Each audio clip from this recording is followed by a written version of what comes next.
Transfusion అంటే రక్తాన్ని ఎక్కించవలసి ఉంటుంది. ఎందుకంటే రక్తహీనత తీవ్రం అయిపోయిందంటే అది బిడ్డ మీద తల్లి యొక్క ఆరోగ్యం మీద తీవ్ర ప్రభావం చూపించి తల్లి యొక్క హార్ట్ యొక్క కండిషన్ వీక్ అయ్యి కంజెస్టివ్ హార్ట్ ఫెయిల్యూర్ అనే కండిషన్ కి దారి తీసే అవకాశం ఉంటుంది. కాబట్టి సో మొట్టమొదటిగా చేయించవలసిన టెస్ట్ హిమోగ్లోబిన్ పర్సెంటేజ్. రెండవది complete urine examination. Complete urine examination లో ఏదేం చేస్తారంటే యూరిన్ యొక్క స్పెసిఫిక్ గ్రావిటీ అది ఇండైరెక్ట్ గా స్త్రీ యొక్క కిడ్నీస్ అంటే మూత్రపిండాలు సక్రమంగా పనిచేస్తున్నాయా లేదా అనే దానికి ఇండైరెక్ట్ ఎవిడెన్స్ సాక్ష్యాన్ని ఇస్తుంది అనమాట. రెండవది పస్సెల్స్ చీము కణాలు ఏమైనా ఉన్నాయా లేదా అనేది తెలుసుకుంటా ఉంటాం యూరిన్ ఎగ్జామినేషన్. ఒకవేళ చీము కణాలు కనుక ఉంటే మళ్ళీ ఇంకొక టెస్ట్ అంటే యూరిన్ కల్చర్ అండ్ సెన్సిటివిటీ చేస్తాం. సో దీనిలో ఎటువంటి క్రిమి ద్వారా ఆ ఇన్ఫెక్షన్ మూత్రాశయంలో చేరింది, ఆ బ్యాక్టీరియా ఎటువంటి మందుల ద్వారా నశించిపోతుంది అనేది తెలుసుకుని ఆ సెన్సిటివిటీ టెస్ట్ చేసిన తర్వాత సరి అయిన యాంటీబయాటిక్, ఎందుకంటే గర్భిణీ స్త్రీకి అన్ని ఏది పడితే అది యాంటీబయాటిక్ ప్రిస్క్రైబ్ చేయకూడదు కాబట్టి సరి అయిన యాంటీబయాటిక్ చూసుకుని ఆ యూరిన్ ఇన్ఫెక్షన్ కంట్రోల్ చేయడానికి డాక్టర్ సహాయం చేస్తారు. అలాగే దాంట్లో షుగర్ ఏమైనా ఉందా, బ్లడ్ అంటే యూరిన్ లో షుగర్ పోతుందా అనేది డయాబెటీస్ కి ఇండైరెక్ట్ ఎవిడెన్స్ గా వస్తూ ఉంటుంది. యూరిన్ లో షుగర్ పోతూ ఉంటే.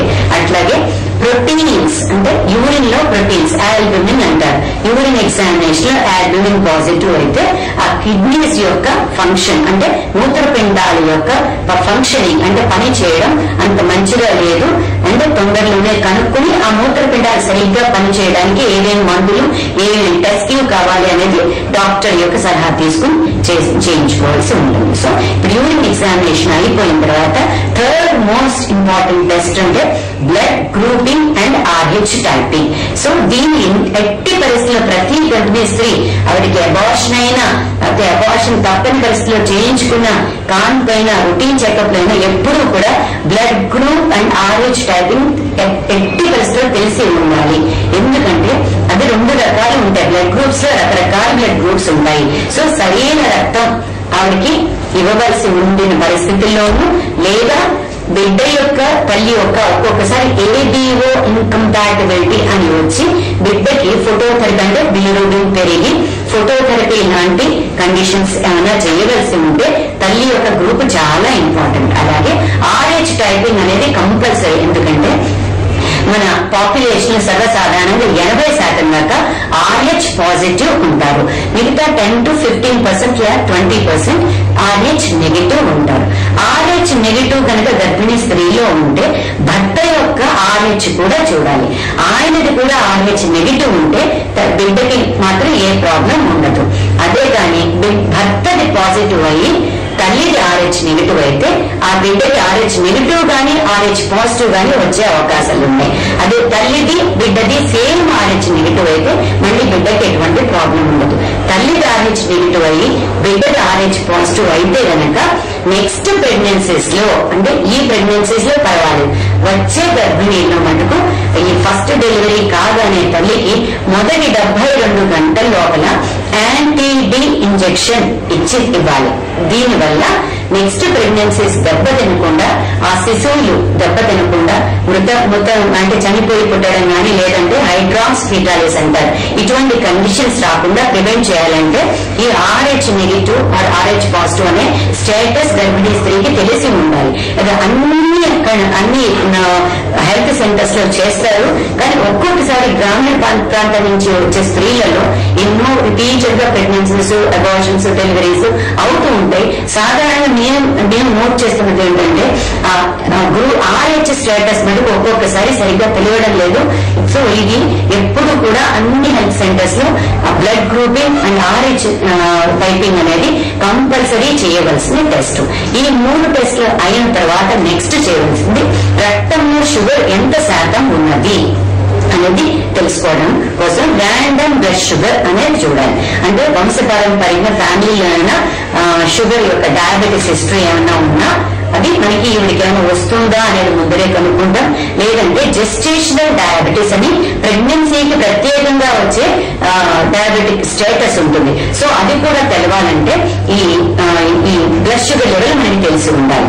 ఒకవేళ ర్యాండమ్ బ్లడ్ షుగర్ మటుకు చాలా ఎక్కువ లెవెల్లో వస్తే షుగర్ లెవెల్స్ మళ్ళీ ఫాస్టింగ్ అంటే ఏమీ తినకుండా పరగడుపునే ఒకసారి చేసి తిన్న తర్వాత 1 or 1.5 hours తర్వాత పోస్ట్ ప్రాండియల్ బ్లడ్ షుగర్ అంటాం, అది చేయవలసి ఉంటుంది. ఇలా చేస్తే కనుక మన షుగర్ లెవెల్స్ ఖచ్చితంగా తెలుస్తాయి. ఒక్కొక్కసారి ఫ్యామిలీలో హిస్టరీ ఏమైనా డయాబెటీస్ ఉంటే గ్లూకోజ్ టాలరెన్స్ టెస్ట్ అనేది స్పెషల్ కండిషన్స్ లో చేయించవలసి ఉంటుంది. దీనివల్ల కూడా ఫ్యూచర్ లో అంటే ఈ ప్రెగ్నెన్సీ పూర్తి కంటిన్యూ ఆవిడ డెలివరీ అయ్యే లోపల ఈవిడికి ఏమైనా డయాబెటీస్ వస్తుందా అనే దానికి ఒక ఇండికేషన్ ఈ గ్లూకోజ్ టాలరెన్స్ టెస్ట్ GTT అంటారు. దీనివల్ల మనకి తెలుస్తుంది. నెక్స్ట్ చేయవలసిన test serum creatinine and blood uric acid. ఇవి రెండు కూడా ఆ స్త్రీ యొక్క మూత్రపిండాలు సరిగ్గా పనిచేస్తున్నాయా లేదా. కిడ్నీ అనేది ఒక ఫిల్టరింగ్ మెకానిజం అన్నమాట. అంటే మన బాడీలో ఉన్న ఇంప్యూరిటీస్, టాక్సిన్స్ ఇవన్నీ కూడా కిడ్నీస్ ద్వారా బయటికి వెలుపలికి వచ్చేస్తూ ఉంటాయి. సో ఆ మూత్రపిండాల కనుక ఫిల్టరింగ్ కెపాసిటీ అది వాటి యొక్క కెపాసిటీ ఫంక్షనింగ్ తగ్గిపోయినప్పుడు వీటిలో తేడా వస్తుంటుంది. అంటే సీరం క్రియాటిన్ లో కానీ బ్లడ్ యూరిక్ యాసిడ్ లో కానీ తేడాలు వస్తుంటాయి. సో డాక్టర్ వెంటనే ఈవిడికి ఇక్కడ ప్రాబ్లం ఉంది, దీన్ని కరెక్ట్ చేయాలి అనే ఐడియా వస్తుంది. ఈ టెస్ట్లు అయిన తర్వాత కొన్ని స్పెషల్ టెస్ట్లు ఉంటాయి. అది ఏ కండిషన్స్ లో చేస్తారు అంటే ఫ్యామిలీస్ లో అంటే దగ్గర సంబంధాలు మేనరికాలు చేసుకున్న దాంట్లో లేదా వంశపారంపర్యంగా ఏమైనా అంగవిహీనంగానే అవకరాలు ఏమన్నా ఉన్నా ఇటువంటి లేదా జెనెటిక్ డిసీజెస్ ఉన్న వాళ్ళ కండిషన్స్ లో కొన్ని స్పెషల్ కండిషన్స్ లో ఇటువంటి టెస్టులు చేస్తూ ఉంటారు. ఉదాహరణకి డబుల్ టెస్ట్, ట్రిపుల్ టెస్ట్ అనేది చేస్తూ ఉంటారు. అట్లాగే ఒక 30 సంవత్సరాలు లేక 35 సంవత్సరాలు దాటిన తర్వాత మొట్టమొదటిసారిగా ఆ స్త్రీ గర్భిణి దాల్స్తే కనుక పుట్టబోయే పిల్లలు బుద్ధిమాన్యంతో ఏమైనా పుట్టబోతున్నారా అంటే దాన్ని డౌన్స్ సిండ్రోమ్ అంటారు. సో ఇటువంటి కండిషన్స్ తెలుసుకోవడానికి ఈ డబుల్ టెస్ట్, ట్రిపుల్ టెస్ట్ అంటే ఇందులో వేరియస్ హార్మోన్స్ ఉంటాయి. ఉదాహరణ బీటా హెచ్సిజి, ఎస్ట్రోడియోల్ లెవెల్స్, HCG ఇలాంటి లెవెల్స్ ఉంటాయి అనమాట. ఆల్ఫా ఫీటోప్రోటీన్. ఈ కండిషన్స్ తెలవడం వల్ల ఈ బేబీకి ఏదో లోపం రాబోతుంది అని డాక్టర్ ముందరే కనుక్కొని ఆ లోపం అది బిడ్డ బతకడానికి హాయిగా హెల్దీగా మానసికంగా శారీరకంగా హెల్దీగా బతకడానికి వీలైతే పర్వాలేదు, లేదంటే ప్రెగ్నెన్సీని టెర్మినేట్ చేయవలసి ఉంటుంది. సో ఇవి స్పెషల్ టెస్ట్లు. మిగతా కొన్ని కండిషన్స్ లో టార్చ్ ప్రొఫైల్ అంటే అదొక మన శరీరంలో ఏర్పడిన క్రిమి యొక్క తాలూకు యాంటీబాడీస్ రిఫ్లెక్షన్ అన్నమాట. సో టార్చ్ ప్రొఫైల్ ఇది కనుక చేయిస్తే ఆ బిడ్డ పుట్టబోయే పిల్ల అవకరాలతో పుట్టబోతుందా లేదా అనేది ఇండైరెక్ట్ ఎవిడెన్స్ వస్తుంది. సో ఇవన్నీ కూడా స్పెషల్ కండిషన్స్ లో చేయించే టెస్ట్లు అన్నమాట. తర్వాత సోనోగ్రఫీ అనేది అల్ట్రాసోనోగ్రఫీ అనేది చాలా ఇంపార్టెంట్ టెస్ట్. దీన్ని మొదటి 3 నెలల్లో కంపల్సరీ ఒక్కసారి చేయించుకోవాల్సి ఉంటుంది. అదే విధంగా ఈ సోనోగ్రఫీని పొట్ట మీద నుంచి చేసే కంటే ట్రాన్స్ వెజైనల్ స్కానింగ్ అంటే మానవ నుంచి అల్ట్రాసోనిక్ ప్రోబ్ పంపించి దాని ద్వారా స్కాన్ చేసేదాన్ని ట్రాన్స్ వెజైనల్ స్కాన్ అంటారు. ఇది చేయించుకోవడం ఎంతో ఉత్తమం. దీనివల్ల ఫస్ట్ మొదటి 3 నెలల లోపల అంటే ఫస్ట్ ట్రైమిస్టర్ అల్ట్రాసోనోగ్రఫీ వల్ల ఎంతమంది ఆ గర్భిణిలో శిశువులు ఉన్నారు అంటే 1 కంటే ఎక్కువ మంది ఆ గర్భిణిలో కాన్పులు నిలిచినయ్యా అంటే ట్విన్స్ ప్రెగ్నెన్సీ ఉందా, అంతకంటే ఎక్కువ పిల్లలు ఉన్నారా అనేది ఫస్ట్ క్లూ తెలుస్తుంది. రెండవది ఆవిడ డేట్స్ ప్రకారం ఆ బిడ్డ యొక్క జెస్టేషనల్ ఏజ్ అంటే ప్రాపర్ గా జెస్టేషనల్ ఏజ్ కరెక్ట్ గా ఏర్పడిందా లేదా అనేది తెలుస్తుంది. మూడవది పుట్టబోయే శిశువు అన్ని అంగాలు సక్రమంగా ఏర్పడినయ్యా లేదా అనేది కొన్ని విషయాలు అన్ని చెప్పలేము, కొన్ని మటుకు మొదటి 3 నెలల స్కాన్ లో తెలుస్తుంది. అదే విధంగా ఇక్కడ న్యూకల్ ట్రాన్స్లూసెన్సీ అనే ఇంపార్టెంట్ పారామీటర్ ఉంటుంది. సో వీటి వల్ల కొన్ని లక్షణాలు సరిగ్గా లోపాలు అవయవ లోపాలు కానీ బుద్ధిమాన్యం కానీ కనుక్కోగలిగిన పరిస్థితి ఏర్పడుతుంటుంది. సో ఆవిడకి ఆ విధంగా స్త్రీకి సహాయం చేయవచ్చు. సో ఈ అల్ట్రాసోనోగ్రఫీ అనేది చాలా ఇంపార్టెంట్. సో ఇప్పుడు చెప్పిన పరీక్షలన్నీ కూడా ఎన్నిసార్లు మళ్ళీ చేయించుకోవాలి త్రూ అవుట్ ప్రెగ్నెన్సీ అనే డౌట్ మళ్ళీ వస్తూ ఉంటుంది. ఇప్పుడు చెప్పిన అన్ని పరీక్షలు కూడా మొదటి 3 నెలల లోపల ఫస్ట్ హెల్త్ చెకప్ లో చేయించుకోవాలి. తరువాత ఆ స్త్రీ యొక్క జనరల్ కండిషన్ బట్టి ఆవిడ ట్రీట్ చేసే డాక్టర్ గారు ఆవిడ చూసుకుని ఆవిడ డిస్క్రిప్షన్ ప్రకారం మళ్ళీ ఆవిడకి ఎన్నిసార్లు స్కాన్ చేయాలి అనేది ఆవిడ డిసైడ్ చేస్తారు. ఒకటి ఫస్ట్ మొదటి 3 నెలల్లో, రెండవది నెక్స్ట్ 3 months లోపల, మూడవది డెలివరీ అయ్యే ముందు లాస్ట్ 3 నెలల్లో 3 స్కానింగ్స్ అనేది బేసిక్ స్కాన్స్ కంపల్సరీ చేయించుకోవాలి. తర్వాత వివిధమైన టెస్టులు అంటే ఈ హీమోగ్లోబిన్ అనేది ఫస్ట్ ట్రైమిస్టర్ లో, సెకండ్ ట్రైమిస్టర్, థర్డ్ ట్రైమిస్టర్ లో చేయించుకోవాలి. సింపుల్ కంప్లీట్ యూరిన్ ఎగ్జామినేషన్ కూడా మొదటి 3 నెలలు, తర్వాత 3 నెలలు, ఆఖరి 3 నెలల్లో ఇంకొకసారి చేయించుకోవాలి. తర్వాత ఆ పేషెంట్ యొక్క స్త్రీ యొక్క కండిషన్ బట్టి కాళ్ళ వాపులు ఏమైనా వస్తున్నాయా, లేదంటే రక్తహీనత బాగా కనిపిస్తుందా అని, అట్లా ఇలా జ్వరాలు కానీ ఏమైనా వస్తుంటే వాటిల్లో మళ్ళీ చేసే స్పెసిఫిక్ టెస్ట్లు విడిగా ఉంటాయి. సో ఇవన్నీ అందరూ గర్భిణీ స్త్రీలు అవగాహన చేసుకుని ఈ డాక్టర్ ఏమైనా టెస్ట్ రాస్తే భయపడకుండా వారికి ఏమి ఎక్స్ట్రా డిసీజెస్ ఏమీ లేవు అని కనుక్కొని భయపడకుండా డాక్టర్ రాసిన టెస్టులు చేయించుకుని వాళ్ళ ఆరోగ్యం కోసం మాత్రమే డాక్టర్స్ అడ్వైజ్ చేస్తూ ఉంటారు. ఈ టెస్టులు చేయడం వల్ల డాక్టర్ కి సహాయం దొరుకుతుంది అనమాట. ఆవిడ క్లినికల్ గా ఎగ్జామిన్ చేయడమే కాకుండా ఇండైరెక్ట్ ఎవిడెన్స్ రావడం వల్ల ఆ గర్భిణీ స్త్రీని పూర్తిగా ఆ ఆరోగ్యాన్ని సంరక్షించి ఆ గర్భిణీ సేఫ్ గా కంటిన్యూ చేసి గర్భిణీ యొక్క స్టేటస్ ఎంతో హెల్దీ చేయడం, సుఖంగా ప్రసవించేటట్టు డాక్టర్లు హెల్ప్ చేయగలుగుతారు.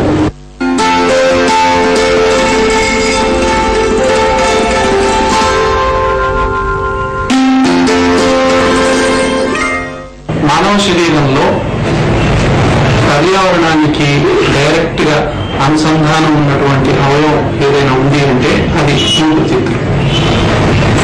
పర్యావరణానికి ఊపిరితిత్తులకి డైరెక్ట్ గా మార్గం అనేది మన శ్వాస నాళం ద్వారా ఉంటుంది. మనిషి దాదాపు ప్రతిరోజు 16,000 నుంచి 20,000 లీటర్ల గాలిని పీల్చి వదలడం అనేది జరుగుతుంది. పర్యావరణం 8 లీటర్ల గాలిలో ఎన్నో రకాలైనటువంటి కాలుష్య కారకాలు, ధూళి, ఇంకా ఎన్నో పర్యావరణ విషతుల్యాలు అనేవి కలిసి ఉంటాయి. ఈ విషతుల్యాలు ఊపిరితిత్తుల్లోకి ప్రవేశించినప్పుడు వాటి ప్రభావం అనేది మన బాడీ మీద తప్పకుండా ఊపిరితిత్తుల మీద పడుతుంది.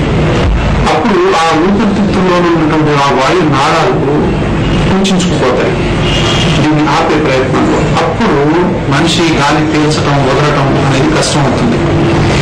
అయితే బయటికి మాత్రం ఈ యొక్క బాధలు ఏవి కూడా ఆస్తమా పేషెంట్ తొలి దశలో కానీ మామూలుగా బాధపడుతున్నప్పుడు, మధ్యరకంగా బాధపడుతున్నప్పుడు కూడా కనిపించవు చాలా మందికి.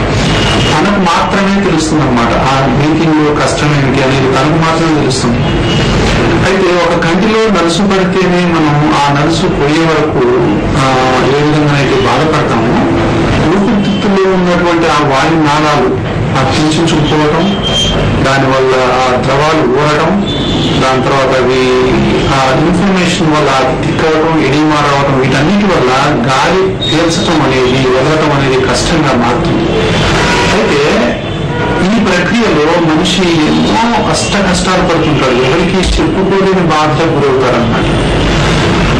అంటూ ఉంటారు కొంతమంది, ప్రతిసారి అంటూ ఉంటారు. అంటే ఊపిరి అనేది సరిపోదు. అయితే ఇది అలర్జీ ఆస్తమాకు తొలి లక్షణం కూడా కావచ్చు. అయితే ఇంట్లో చాలా మంది ఎందుకు అలా ఉంటారు అని అంటూ ఉంటారు. పిల్లల్ని కానీ వాళ్ళని కానీ పరిగెత్తినప్పుడు తొందరగా అలసిపోతారు, ఆయాసపడిపోతారు. చిన్నపిల్లలు పుట్టినప్పటి నుంచి మొదలు పెట్టుకుంటూ ముసలివాళ్ళు కూడా ఏదో ఒక వయసులో ఎప్పుడో ఒకప్పుడు చాలా మందిని కూడా ఈ జబ్బు ఎఫెక్ట్ చేయొచ్చు. చేసిన వాళ్ళందరూ కూడా ఒక్కొక్క రకంగా ఇబ్బంది పడుతూ ఉంటారు. పిల్లలు అయితే ఊపిరాడక ఇబ్బంది పడుతూ ఉంటారు. దాంతో వాడి తల్లిదండ్రులు నిద్ర ఉండదు. సో ఆ పిల్లల బాధలు చూసి వాళ్ళు తట్టుకోలేకపోతుంటారు. స్కూల్ పిల్లల్లో అయితే చదవలేకపోతుంటారు, నైట్ నిద్రపోలేకపోతుంటారు, మధ్యాహ్నం కూడా క్లాసులో నిద్రపోతూ ఉంటారు. తర్వాత స్కూల్లో ఏ ఆటలు ఆడలేదు, దాని తర్వాత గేమ్స్ లో పార్టిసిపేట్ చేయడం లేదని టీచర్లు వాళ్ళని మందలించవచ్చు, కొట్టిన సందర్భాలు కూడా ఉంటాయి. స్కూల్ బ్యాగ్ తీసుకొని మెట్లు ఎక్కలేకపోవచ్చు, మళ్ళీ ఇంటికి వచ్చిన తర్వాత ఇంటి మెట్లు ఎక్కలేకపోవచ్చు. ఇవన్నీ కూడా ఆస్తమా వల్ల కలిగేటటువంటి ఇబ్బందులు. అయితే మనం ఈ ఇబ్బందులను కనుక అర్థం చేసుకోలేకపోతే వాళ్ళని నానా మాటలు అనే పరిస్థితి వస్తుందన్నమాట. కొంతమంది పిల్లలు గేమ్స్ దూరంగా ఉండిపోతారు. అంటే అలర్జీ ఆస్మా ఉన్న పిల్లలు గేమ్స్ కు దూరంగా ఉండిపోవడానికి ముఖ్య కారణం ఏంటంటే వాడు పరిగెత్తినా మెట్లెక్కినా గెంతినా ఏం చేసినా కూడా ఆయాసపడుతుంటారు. ఈ ఆయాసాన్ని తప్పించుకోవడం కోసం వాళ్ళు గేమ్స్ లోనే పార్టిసిపేట్ చేయరు. కేవలం ఇండోర్ గేమ్స్ కూర్చొని ఆడే ఆటలు మాత్రం ఆడగలుగుతారు. తర్వాత యువకులకు వచ్చేసరికి వాళ్ళ బాధలు ఇంకో రకంగా ఉంటాయి.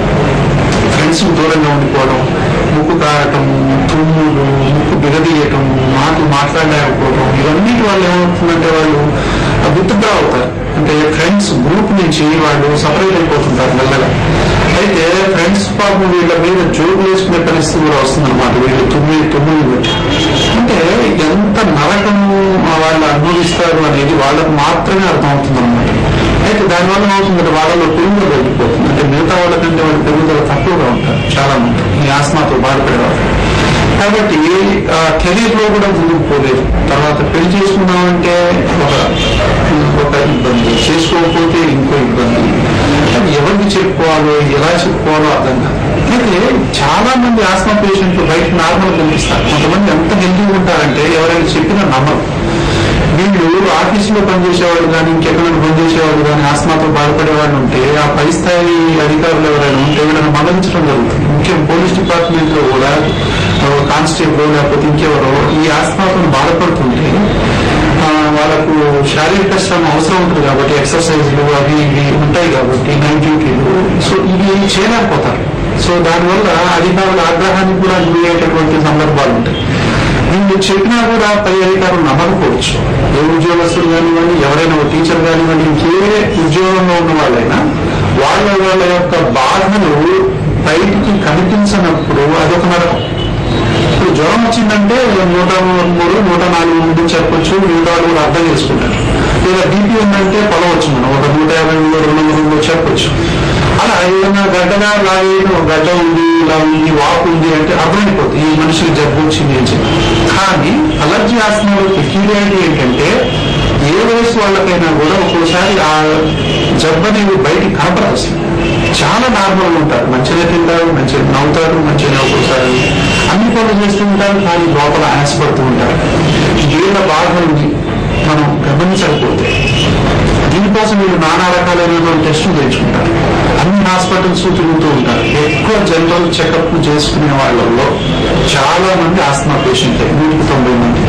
అన్ని రకాలైనటువంటి కంప్లీట్ హెల్త్ చెకప్ చేసుకుంటూ ఉంటారు.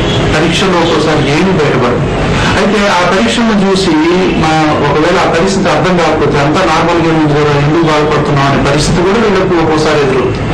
అంటే పక్క వాళ్ళని చెప్పుకోలేరు, ఇంట్లో చెప్పుకోలేరు, డాక్టర్ కూడా చెప్పుకోలేని పరిస్థితి వచ్చేసరికి ఇంకా భగవంతుడికే చెప్పుకోవాలి, ఎవరికి చెప్పుకోవాలి మా బాధలు అనే పరిస్థితికి ఈ ఆస్మా పేషెంట్లు వస్తారు. కాబట్టి పరీక్షలు అందకపోవచ్చు, ఎదుటి మనిషి యొక్క అంచనాకు వీళ్ళ బాధలు అందకపోవచ్చు. ఎన్నో రకాలైనటువంటి లేడీస్, ఒక కొత్తగా పెళ్లిపోయిన పిల్లలు కావచ్చు, వాళ్ళు చాలా రకాలైన ఇబ్బందులు వాళ్ళ ఇళ్ళలో పడేవాళ్ళు ఉన్నారు. కొంతమంది విడాకులులాగా వెళ్ళిపోయినటువంటి జంతువులు కూడా చూడటం జరిగింది. అయితే అంతటి నరకం ఉంటుందన్నమాట. కాబట్టి ఇంతటి నరకం ఈ రోజుల్లో ఆస్మాతో అవసరమా, బాధపడవలసిన అవసరం ఉందా, ఇది ఇంత దారుణమైనటువంటి వ్యాధి, మందులకు లొంగనిదా, అట్లాంటిది ఏం లేదు. అయితే సరి అయినటువంటి సమయంలో సరి అయినటువంటి వైద్యుడిని సంప్రదించి సరి అయినటువంటి శాస్త్రీయ వైద్యాన్ని కనుక పొందినట్లయితే ఏ ఒక్కళ్ళు కూడా ఏ వయసు వాళ్ళైనా సరే ఆస్మాతో బాధపడాల్సిన అవసరం ఈ రోజుల్లో ఎంత మాత్రం లేదు, ఉండకూడదు. ఒకవేళ చాలా మంది పేషెంట్లు ఏం చేస్తుంటారంటే వాళ్ళు తెలిసినటువంటి ఒక ఆస్తల ఇన్హేలర్ అంటే అసాల్బుటమాల్ ఇన్హేలర్ వాడుతూ ఉంటారు. ఈ వాడుతూ వాళ్ళు ఏమనుకుంటారంటే ఆస్తి ఇన్హేలర్ వాడే వాళ్ళందరూ దీనికి అలవాటైపోతుంటారని చెప్పి వాళ్ళని ఇంకొక పేషెంట్ ని ఇన్హేలర్స్ వాడకూడదు, దీన్ని అలవాటైపోతాను అని అనుకుంటారు. అంటే వాళ్ళే తప్పుకి పెడుతున్నారు. సో వాళ్ళు తప్పు చేస్తూ మిగతా వాళ్ళని కూడా నివారించే పరిస్థితులు ఉంటాయి. ఆస్తలను వాడే వాళ్ళందరూ, ఇంట్లో నెబులైజర్ పెట్టుకుని వాడే వాళ్ళందరూ కూడా తప్పు చేస్తుందంటే లెక్క. అంటే మందు తప్పని కాదు అక్కడ, దాన్ని వాడాల్సినటువంటి సందర్భం తప్పు. అది కేవలం తాత్కాలిక ఉపశమనాన్ని కలిగించే మందు మాత్రమే. అయితే నివారణ కోసం ఉపయోగించే మందులు వాడనంత వరకు మనం ఆస్మాని నివారించడం కానీ కంట్రోల్ చేయటం కానీ అసాధ్యం. కాబట్టి ఈ సాల్బుటమాల్ అంటే ఆస్త్రిన్, తర్వాత వెంటార్లిన్, ఇంకా ఎన్నో రకాలైనటువంటి ఈ రెగ్యులర్ మందులు వాడే వాళ్ళందరూ తెలుసుకోవాల్సింది ఏంటంటే మీరు తప్పు చేస్తున్నారు. సరైనటువంటి వైద్యుని సంప్రదించి ఆస్తమా ఏ దశలో ఉందో తెలుసుకోవాలి. ఆ దశను బట్టి తాళానికి తగ్గట్టుగా తాళం చేయని మనం సెలెక్ట్ చేయాలి. అప్పుడు మాత్రమే ఆస్తమా నుంచి, ఈ ఆస్తమా పెట్టేటటువంటి బాధల నుంచి మనం విముక్తి పొందవచ్చు. సంతోషకరమైనటువంటి జీవితాన్ని గడపవచ్చు. పిల్లలు చక్కగా చదువుకోవచ్చు, యువకులు చక్కగా మ్యారేజ్ చేసుకోవచ్చు, కెరీర్ లో కొనసాగవచ్చు. భార్యాభర్తలు కానివ్వండి, ఆఫీస్ లో పనిచేసేవాళ్ళు కానివ్వండి, చక్కగా వాళ్ళ ఉద్యోగాలు చేసుకోవచ్చు, ఇంట్లో పనులు చేసుకోవచ్చు. తర్వాత ముసలి వాళ్లకు జీవితం అంతా పడ్డ బాధలు ఒకంతైతే జీవిత చరమాంకంలో వీళ్ళు ఆస్తమా వల్ల ఎదుర్కొనేటటువంటి బాధలు ఇంకొకటి. కాబట్టి ఏ వయసు వాళ్ళైనా సరే కరెక్ట్ వైద్యాన్ని పొందాలి.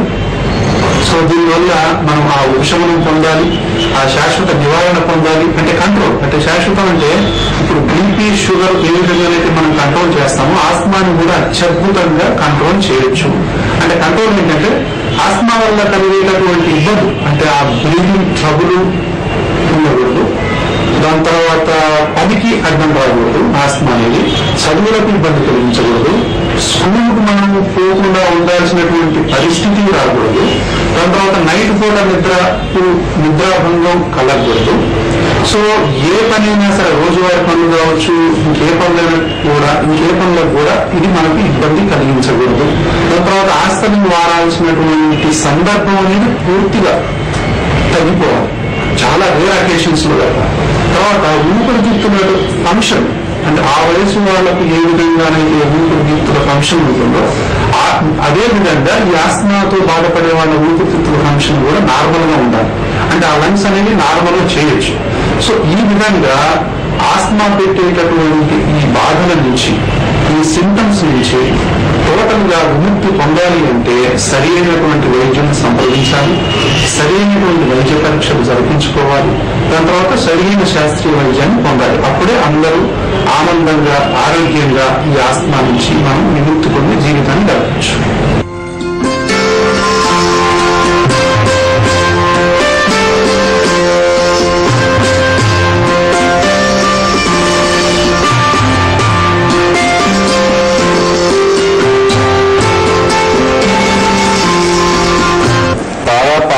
పళ్ళు లేదా విరిగిన పళ్ళు, సగానికి చిగురు లెవెల్ కి విరిగిపోయిన పళ్ళకు కూడా మనం సేవ్ చేసుకోవచ్చు. తీయకుండా సేవ్ చేసుకునే పద్ధతి రూట్ కెనాల్.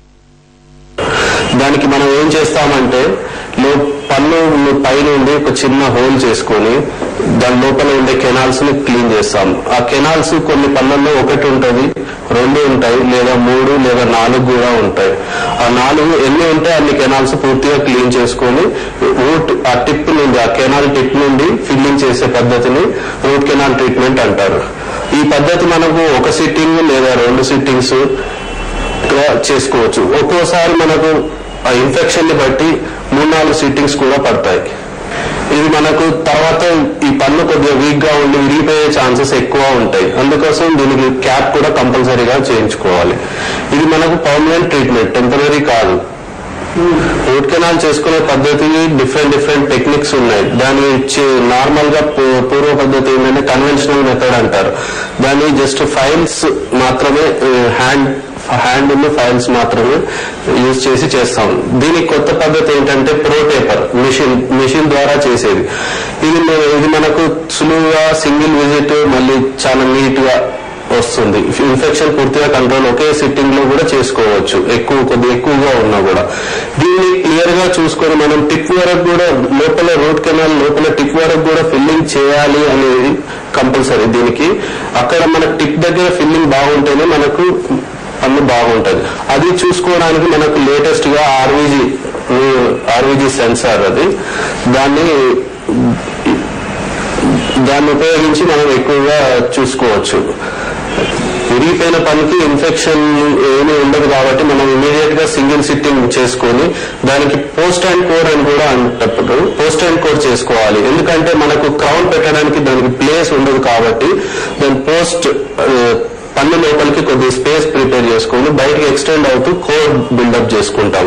దాని మీద మనకు క్యాప్ కూర్చుంటాం. సో దట్ మనం ఏమి ఏమి తెలియదన్నట్టు. ట్రీట్మెంట్ చేసిన తర్వాత కూడా మనం దీనికి చేసాం ట్రీట్మెంట్, ఇది పన్ను పెట్టిన పన్ను అని కూడా తెలియదు. సిరామిక్ క్యాప్ పెట్టుకుంటే మనకి ఏమీ తెలియదు అన్నట్టు. ఈ పద్ధతి ద్వారా మనం న్యాచురల్ స్మైల్ మళ్ళా మనం వెనక్కి తెచ్చుకోవచ్చు. అది కాకుండా పళ్ళ మీద గార పట్టిన పళ్ళను కూడా మనము క్లీన్ చేసుకోవచ్చు. బ్లీచింగ్ పద్ధతి ద్వారా వైట్ చేసుకోవచ్చు. ఇది మనకు వైటల్ బ్లీచింగ్ ఇంట్లో చేసుకునేది ఉంటది, ఆఫీస్ మనం ఇక్కడ డెంటల్ క్లినిక్ లో చేసేది ఉంటది. 2 పద్ధతుల ద్వారా చేసుకోవచ్చు. ఇది వారం రోజుల ప్రొసీజర్. మనం ఇంట్లో చేసుకునేది ఏంటంటే, మీరు పేషెంట్ డాక్టర్ దగ్గరికి వచ్చినప్పుడు తను మీకు ఇంప్రెషన్ తీసుకుని ట్రేస్ మీ సొల్యూషన్ బ్లీచింగ్ సొల్యూషన్ చేసి ఇస్తారు. అది మీరు డైలీ నైట్ పడుకునేటప్పుడు కానీ ఎప్పుడైనా ఒక 4 hours 5 hours కంటిన్యూగా పెట్టుకొని పడుకుంటే అది మీకు స్లోగా గ్రాడ్యువల్ గా కలర్ చేంజ్ అవుతుంది. దీన్ని బ్లీచింగ్ అంటారు. అదే మనం ఇక్కడ కూడా చేసుకోవచ్చు. బ్లీచింగ్ సొల్యూషన్ ఇక్కడే మనం ఇమీడియట్ పేషెంట్ వచ్చినప్పుడు ప్రిపేర్ చేసి చేస్తాము. దీన్నే మెటల్ సొల్యూషన్ కూడా అంటారు. ఆ బ్లీచింగ్ సొల్యూషన్ ని డిఫరెంట్ పదార్థాలు, ఒక 3 hydrogen peroxide, hydrochloric acid, anaesthetic ether, ఈ 3 కలిపి మిశ్రమం చేసి దాన్ని పళ్ళ మీద అప్లై చేసి స్లోగా చేస్తూ ఉంటే అది స్లోగా మనకు ఆ కలర్ ఎల్లో కలర్ ఫ్లోరోసిస్ అంటారు. ఆ ఫ్లోరోసిస్ వల్ల ఎల్లో కలర్ వస్తుంది. ఆ కలర్ మనకు వైట్ అయిపోతుంది అన్నట్టు. ఈ పన్నుకి ఏమాత్రము ఈ ప్రొసీజర్ లో ఏమాత్రము డ్యామేజ్ అవ్వదు. రూట్ కెనాల్ ట్రీట్మెంట్ చేసేటప్పుడు ఒక్కోసారి పేషెంట్ కి ట్రీట్మెంట్ చేస్తుంటే ఆ ఇన్స్ట్రుమెంట్ విరిగిపోతుంది. పేషెంట్ భయపడాల్సిన అవసరం లేదు. ఆ ఇన్స్ట్రుమెంట్ లోపల ఉన్నందువల్ల ఎటువంటి నష్టం లేదు. మనకు అది బ్లడ్ ద్వారా జనరల్ గా పేషెంట్ ఏమనుకుంటారంటే అది విరిగిపోయింది, లోపలే బ్లడ్ ద్వారా ఎటన్నా వెళ్ళిపోతుంది అని అనుకుంటారు. కానీ అది వెళ్ళదు. అది మంచిగా ఫిల్లింగ్ మెటీరియల్ కన్నా అది ఇంకా మంచి మెటీరియల్. అది మొత్తం టోటల్ కెనాల్ ని సీజ్ చేసి పెట్టుకొని ఉంటుంది. కాబట్టి దాని గురించి కూడా మీరేం వరీ కావాల్సిన అవసరం లేదు.